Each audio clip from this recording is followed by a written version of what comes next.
Well, hello again, dinosaur fans. So this is a dinosaur I've never heard about because I don't really follow dinosaurs, but these toys are making me learn about them. This is called Amargasaurus, and it's a relatively recent discovery, discovered in 1984 in what is known as Argentina these days. It's a pretty small sauropod, between 9 to 13 meters in length.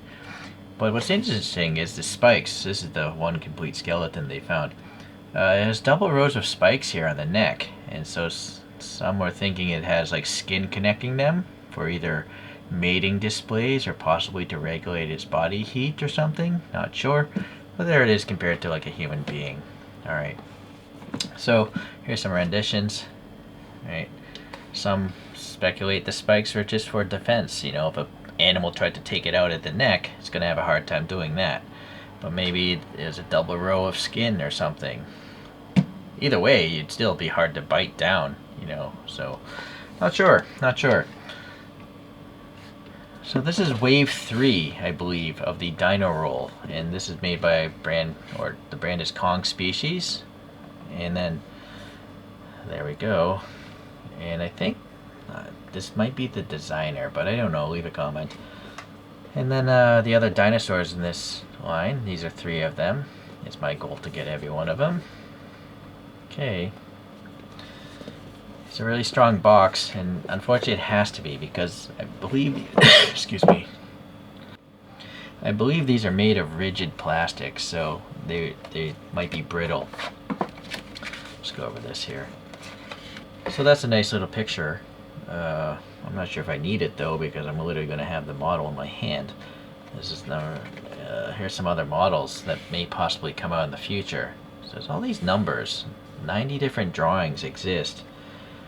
And maybe TZ King is just the artist, right, that drew these. That's a possibility. And then maybe Kong Species is taking TZ King's drawings and making toys out of them. Possible. I've never gone to that website.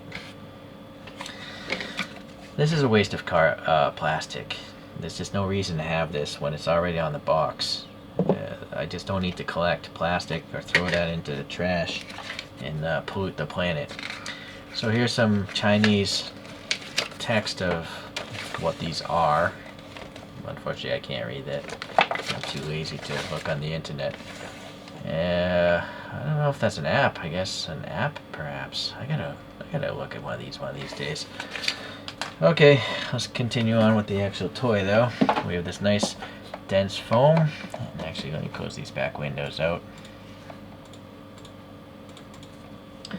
You gotta be very careful pulling this out of the box because the thing's got possibly brittle spikes that could break if it snags into the foam.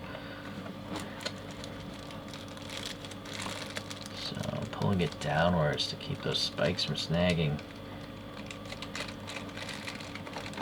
Even with the tail, there's some spikes. Look, the tail even punctured the bag. There's never anything under the foam there, so there's no bother to look. Looks like the spikes have torn through this plastic bag. Oh boy, now I gotta make sure I don't snag that spike. Oh, taking this bag off. Alright.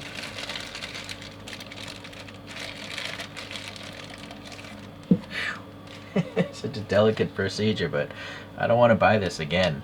It was I think it was expensive for what it is. I think these are garage kits. Like, I think they're literally hand cast in silicone molds and then glued together. And then maybe the seams are filled in and then someone airbrushed the thing. And then I think these are glass eyes. So it is a lot of work. For the price I paid, it seems okay, but in the realm of overall toys, I do feel that it's kind of expensive. Just my take on it. So that is really nice, right? It's a cool looking skeleton of it, and it is showing the double spikes there. And this, like, you know, dirt, stone kind of thing. I think it's a separate piece.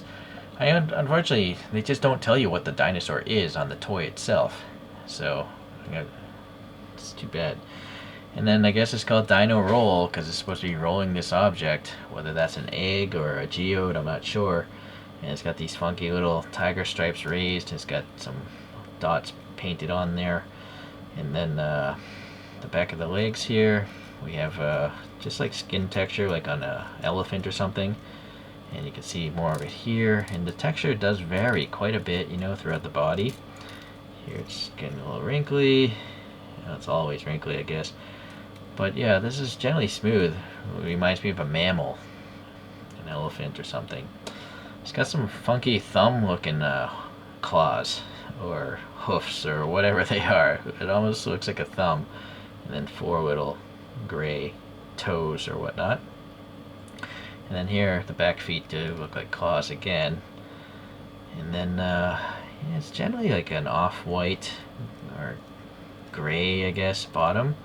And then it's transitioning to light green, and then they, I guess, airbrush darker green over that. And then they tampo printed, or possibly these are decals because they have such a fine border.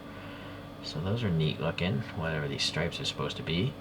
And then you can see this transition with like a light orange going to a darker one, and then fading out to like a yellow or dark yellow for the tip of these double row spikes there. Even with down in there, looks pretty good. There's some textures down there. And eventually it becomes 1 row of spikes, and that tapers down the tail. So really neat. It's a really funky dinosaur.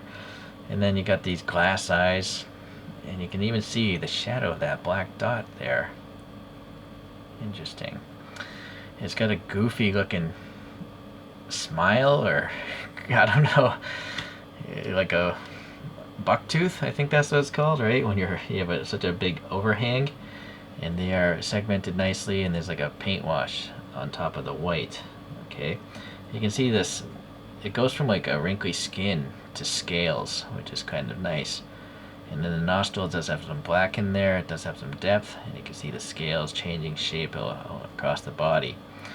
So for an herbivore, it's actually a really cool looking thing. It looks like a dragon, right? But this thing literally existed at some point in time. This would be a crazy pet. Granted, if it wasn't so huge in real life. If this was like real life size, man, I would love to have this as a pet dragon. Wasn't there some sort of movie about that? A bunch of people flying dragons in animation. So I have 2 other herbivores from this line. This is the Stegosaurus. Let's pop it in that way. And then we have the Parasaurolophus. I put them on acrylic discs so I can put a label on them, because I'm never going to remember a lot of these names. So they vary a little bit. This one clearly is not as long. It just doesn't have a long tail. This one's all kicked up in the back like a hot rod. But really today, I mean, this is really cool, I think, this dragon thing. All the eyes are different colors, which is nice. Okay, well, that gives you an idea of some of the other ones. So if you like dinosaurs, hang out. I'm going to try to collect all these things. It's going to take some time, of course. Thanks. We'll see you around. Bye.